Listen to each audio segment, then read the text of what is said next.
Oh no, here we go again.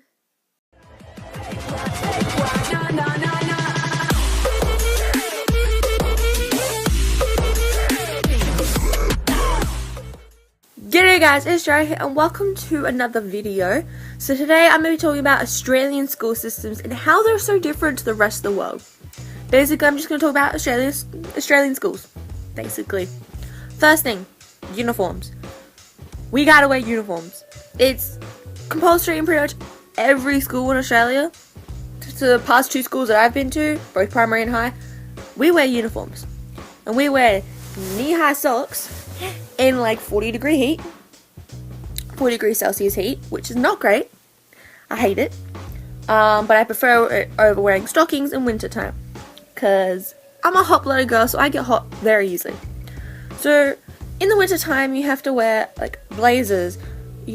You can wear jumpers if you want. You got your shirt, you got your skirt, you got stockings. You got like 6 layers on, not to mentioning all your undergarments. And it's like, why? And I get the point of wearing a uniform is more getting rid of the whole like, oh, you're wearing Adidas and she's wearing Kmart. Ew. Ooh, pardon me. I understand it's getting rid of all of that. But at the same time, you got girls wearing skirts like up to their butts, and then you got other girls who are wearing skirts like down to their ankles, and it's like, you're never gonna get the same thing. Which is always weird. And something I don't understand is, why do girls have to wear dresses and skirts, and boys have to wear pants? Why can't girls wear pants, and boys wear skirts if they want to? Like, I can only wear pants in my school unless I'm doing sport. And because I'm year 11, I don't do sport anymore. I stopped in year 10. So, I can't do sport anymore. Well, I chose not to do sport anymore. So now the uniform's useless. So whenever it's hot or really, really cold, I'll wear it. And the reason why I'll wear it when it's really cold is because the stockings do jack nothing. They don't keep me warm. If it's a really cold day, they ain't gonna keep me warm. The only thing that will keep me warm is the track pants that I get from the sports uniform. Which I don't get. Leading on to sports uniform, I'm going into subjects. So every school is different in Australia, but majority of schools, English is compulsory all the way up until year 12. Until then, you can pretty much pick any subject you want, which is really great. I know in my school, year 8, and in my particular school, I mean, religion's compulsory all the way until year 12, but in year 11 and 12, it's only a semester, not a full year, so that's not too bad. But it's just like, you get more of a diversity, you get to choose what you want to do, what subjects you want. And even if the school doesn't supply the subjects you want to do, you can actually do other courses, like a vet course, which is where you can pick a subject out of school and do it at a different school. It might be during school time or after school, and it will still count as a school subject, which I find is really great, and I prefer that. Pen licenses. Pen licenses. This is jumping back into primary school over here for a second, but the pen license was like the worst thing in my life, because, let me explain what a pen license is. Basically, you weren't allowed to write in pen up until about year 4. And then you had to basically learn how to write with a pen. And how to be really good, how to have good handwriting. And the only way you could get a pen license is if you wrote really well with a pen. Which for some people it's like, oh, that's easy, whatever. And then, you know, they'd write or whatever, do the assignments, well, not assignments, the stuff we needed to do. And then they'll get their pen license. It was like a little piece of paper saying, congrats, you got your pen license. With a pen attached to it. I never got my pen license. Because, well, technically I did, but most students got it like term 2, term 3, easy enough. It got to term 4, last day of my year 4, and I went to my teacher and I was like, I don't have my pen license yet. What do I do? And she just goes, here, leave, get out of my face. And I was like, okay. And I just ran. I hated that classroom. I bolted. That was hilarious though. But, sorry, this is annoying me. It was just really, really funny too, like, how she just went, here. Because I wasn't allowed to write in pen up until then, and everyone else was, and I was here like, I have the worst handwriting in the world. to me trying to write really nicely, it would take me like an hour probably just to write like a simple little paragraph that was really neat.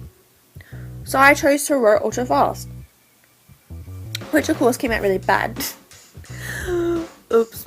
Another thing as well is with like Australian schooling is that I know that like my lunchtime is different to your lunchtimes. Like mine is like, I think it's 45 minutes, which is where in France it's like 2 hours and they get like a 3-course meal, and I'm like, what? Like we have a canteen and stuff, but we can bring our own lunches too. So I mean that's great. And like recess, I think that's about 30-ish minutes. So that's good too. I quite enjoy those times because you get to relax, kind of de-stress for those minutes, and then the stress comes back. So that's kind of a good thing in a way. Another thing is that majority of schools will start from 9 a.m. to 3 p.m. Some might be like, 8:50 to 3 or 9 a.m. to 3:15, but it's usually around those areas that the schooling starts. It's never like starts at 7, finishes at 1, go home. Some schools might have like early days, so you might finish at 2 o'clock instead of 3, or you might finish at 2:50 instead of 3:15. Some schools do that, but not all of them do. So it just kind of depends on the school you go to. So that's helpful. Another thing is that no cell phones are allowed in class. No iPods, no iPads, no electronic devices allowed into classes. And that's not going to happen with this generation. So everyone has their phone in their pockets or in their pencil cases or, hidden somewhere so they can check. And this isn't allowed because obviously students will be messaging other people who should be in school that might not be because of other reasons, or messaging parents or whatnot. And that's not allowed in my school. In particular, I remember that, you could get told off for it if you saw it being used repetitively. Some teachers now, because I'm in year 11, they're very chill about it. They know based on your character who you are, and they're just very chill overall. So it just depends on your teacher. Also, another thing, I don't know if this is just a stereotype, but I know that some schools, you give your teacher an apple and they're like, oh, thank you so much, miss. I just wanted to say hello, how are you? It's like, no, that don't work here. What works in my school is you be nice, you shut up, you do your work, you answer the questions, otherwise you don't pass. Yeah, that's right. I asked my teacher, because she said to me I would have gotten this A grade for something if I'd asked more questions.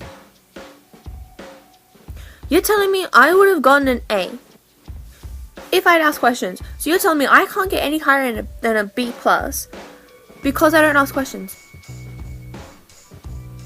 I'm a person who hates to ask questions. I don't like to interrupt people, annoy people. I'm one of those people that would rather just stand in the corner and watch everything. And even they'd be like, oh, do you have any questions to ask? But no, because I don't want to take up people's time. And that's a huge stress for me because I'm like, I might want to ask questions, but I'm like, I don't want to stress you out. I'm sorry, I'll be quiet. I'll just sit here in the corner. It's something I don't want to do. And so I'm being downgraded because I'm not asking questions is the most stupidest thing on the planet. Like, why? Why? I don't get that, and I don't think I ever will. Another thing as well is that I don't know if this is all schools around the world or not, but year 12s can leave whenever they want, pretty much. They can drive to school, they can go to Macca's and Hungry Jack's and KFC or whatever, and go and just get food and then bring it back. They can't give it to other grades, but if you have a sibling in the other grade, you sneak them some food and it's all good. But I mean, we're not allowed Uber Eats at our school or any delivery where food gets delivered to our school because it's not allowed anymore, which is stupid, I think, but whatever. That's just how it is, I guess. Another thing, playing handball in primary school was the bomb. If you were king of the handball court or queen or other, you were praised for. You were the coolest kid in the club, in the school. And then you get to high school and it's who cares? I think that's the whole problem, is that we stress so much about school when, it's probably one of the most hardest years of our lives, when you know, we get to university, and not university, but like when we finish university, if you go, or if you're living your life as an adult, I feel like that's probably a tad more easier than it is being a child. Going through high school, having all the assignments and all stuff that doesn't help with the future. Another thing as well is that in my school we have 4 different math groups, like math classes. You got essential, general, pure. Oh, 5, sorry. So essential, junior, pure, and then you got methods and specialists. Specialists and methods are like the highest. Pure is kind of like that. It's harder than general. General is harder than essential, and essential is the easiest. So easiest to hardest, basically. And it sucks because you can't learn about taxes or anything like that unless you're in the general class. But it's like, what if I'm a lot better at math than general? You're telling me that I need to put myself down so I can learn about taxes to help me with the future, but I have to be in like the second lowest grade of math? What about if I'm really, really terrible at math? You tell me I'm not going to learn about taxes ever because I'm not good at math? Like, these are things I don't think of. Like, 1 class out of 5 learn about taxes. Are you serious? This isn't something you should be doing. It should be taught to all levels, because that's the number one thing that I've heard all 20 plus year olds complain about, is they never get taught about taxes. We're getting taught about it now, yeah, but only if you're in a certain grade, and only if you get time for it. And it's like, really? Make time for it. Teach us taxes. Teach us how to change a tire. Teach us the essentials for being an adult, because most of us can't even handle like spending $5. You give us a $5 note, it'll be gone by like tomorrow. Kids don't know how to look after money anymore. And as someone who is a kid, I don't struggle with it, but you know, I see my friends struggle a lot with it, and a lot of them have jobs, and I'm very thankful I don't have a job. I'm looking into getting one. But they need it because they're paying for like their phone bills, or they're paying for their bus cards and their normal stuff that they need to pay for. But we don't get taught these things. We always get thrown in the deep end. It's like, help the next generation out by maybe giving us a step instead of just shoving us into the deep end. I think that's what all schools need to imply. But I know some schools do, and it's really, really weird. Another thing as well is that majority of Australian schools don't have these like subgroups, like, oh, you're a popular, you're a clique, you're a jock, you're a, like, not really subgrouped. I know in primary school I did subgroup a lot of people, but I guess that helped me to figure out who were my friends and who I associate with people, and figure out, I don't know, it just kind of gave me this like understanding of, they don't like me because they think I'm nerdy and geeky. They will never talk to me unless they need something from me, so I associate them as a popular person. This was in my head. Everyone else, you're fine with. You can talk to whoever you want. There might be some, like, obviously, like, friendship groups, but I don't think there's any, like, particular set groupings on, you know, oh, you can't hang out with this group because they're the jocks, and they don't like people who are under 6 foot, or, like, no. If I do go to an all-girls school, so I feel like it probably might be a bit different if I went to a co-ed school. Another thing, bloody research project is the hardest thing in the world.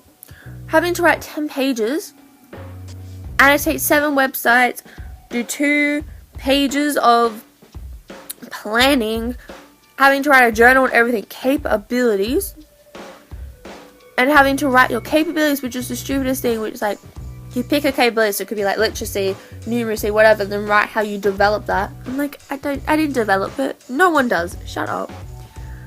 And then having to write like 2 pages minimum to like 20 about what you've learned, and it's like, how is this going to help me in the long run? And they're like, yes, this will help you with university. I'm like, I talk to university kids now who, sorry about the hiccup, who basically did research project, and they're like, research project was harder than uni. And I'm like, what is that teaching our society? No wonder why the death rates are kind of higher in high school than uni, because high school's a living hell. It's things like that I never understand. You just gotta love Australian schools, I swear.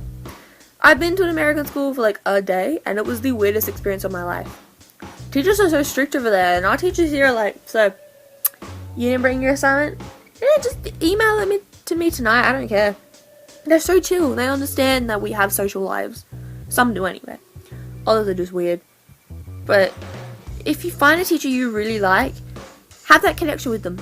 You know, befriend them in a way. If you know they like sloths, send them sloth memes. If you know that they like science, send them science memes. Like, find that happy medium. And if you can be friends with a teacher, that's one of the best things ever, because you'll feel more comfortable talking to them. You'll more than likely want to talk to them about any situation and more than likely they'll want to talk to you back and vice versa. So that's just a pro tip for all kids in school. But I'm going to leave this video here. I was going to say episode. It's not an episode. It's a video here. Thank you guys so much for watching. If you liked it, let me know in the comments below. Also, do you like my new setup thing? I don't know. It's a work in progress, I think. I'm just sitting in my beanbag and I was like, ooh, this looks like a nice place to film. Because it's like, I don't know. It's easy to sit and it's kind of nice and relaxing. I might move this so it's like here. But then it don't matter. This is a sign. Oh no. Ah. Oh well. Well, this sign, it says.